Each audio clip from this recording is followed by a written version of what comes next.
So today I'm in a studio diagnosing some listening issues. We're trying to figure out why things don't translate so well from the control room into other listening environments. And so I set up a pretty basic test here just to get started defining what the problems might be. And so you can see I have one of the 81s left here. I set up a pair of SM81s to basically be able to listen and hear the way an engineer might hear sitting here at the chair. I used a calibrated source to calibrate the 81s through preamp there so that we got some very accurate results balanced between the two microphones.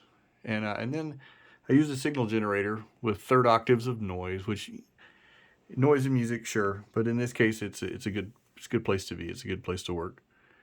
So third octave bands of noise into the speakers. You can see the blue line on the top here is where I recorded. I'm just pointing with the mouse right here. Where I recorded the source, and then the green section here is the left, and this is the right. And then the next three are something we'll talk about in just a second. But so you can see, and if I were to press play on this, you can hear. Oh, you really can't hear actually, but That's 40. because we're in 40 hertz there. So you can hear I'm just manually bumping the generator up every 5 seconds, 3, 4, 5, up to the next third octave, up to the next third octave. So you can hear a little bit of what I'm doing there. So basically, I'm just 5 seconds a piece for different octaves of sound, third octaves of sound. And we're looking at the microphones to see how it comes back. So we started here in the 40 hertz range, and you can see I got lots of energy coming in and not so much coming out. So then I step up to the 50 hertz range, and it improves a little bit. And then we step up into the 60 hertz range, improves a little bit. And then we step up into 80, and it's a drop off. So right here is our first drop off. This is in the 80 hertz range, and so you can see equal energy in, and it's just a hole in the room there. And so we keep going up until we get to this range, and I'm going to play a little bit of this. So, and now watch what happens. Gone. Big empty hole. Just a large empty hole. So clearly. Our room is messing with our sound. And what's even more interesting is we continue to go up in frequency. You'll start to see this happen where that's a little heavy on the right. This is a little heavy on the left. This is a lot heavy on the left. And this one is fairly balanced, but this one is a lot heavy on the right. So you can see that this is a mono signal coming in. It should be straight down the middle because it's going equally to both speakers. And so it should be coming out both speakers equally. But because of the way the room is interacting with this sound, I'm actually developing what looks like a stereo field from a mono source here, even though.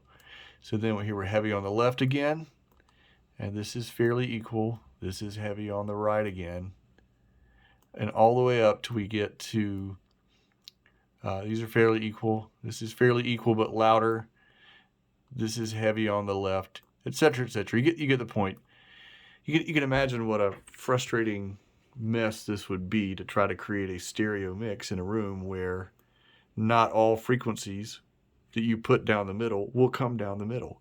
So you end up with hearing a mix that you think is pretty good and feels like it has a big wide stereo field because the room is creating that out of your mono recording basically, and then you go to listen to it somewhere else and it doesn't feel as big anymore. It doesn't have the fullness and the richness, and you think, well, I had a big rich sound in my studio, why doesn't it sound the same here? Well, it's because all of that stereo field you were feeling because of things like this right here came from the room and not from your mix. So when you left the room, you also left the stereo width and depth. And actually, if you listen to this, and I could put a link to this file if you want to listen to it on your own, and with some headphones, and you'll definitely hear the back and forth. There's a couple of places where it does actually come in right down the middle, a nice mono, but there's one spot where it's everywhere but in the middle. It's completely psychoacoustic feeling on the outside of the speakers. There's nothing in the middle because of the way it came across in the room. And so it's very interesting that a mono signal can come out this way. And let me just talk about this section down here a little bit. So I did goose up these recordings a little bit to just kind of let you see what I've done here. So I'll give them the same 20 dB push.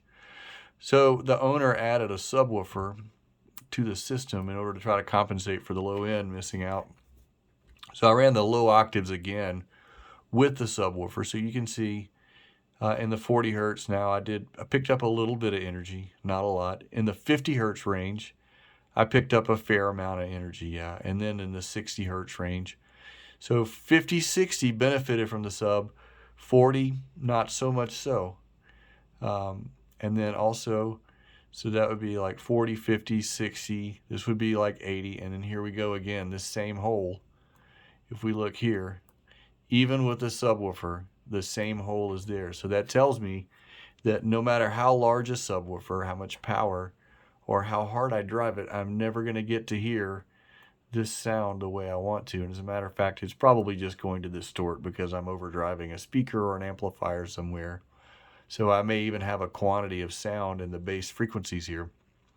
But it's not necessarily a quality of sound, to borrow a phrase that's used pretty often. But so this room is not necessarily a room where you're going to be able to really hear detailed low frequency information. And it is certainly not a room where I'm going to be able to create a nice stereo image that translates well into other rooms, because I just can't hear it the way it's actually being mixed, you know. At any rate, thought you'd enjoy this. Hope you did. Thanks now.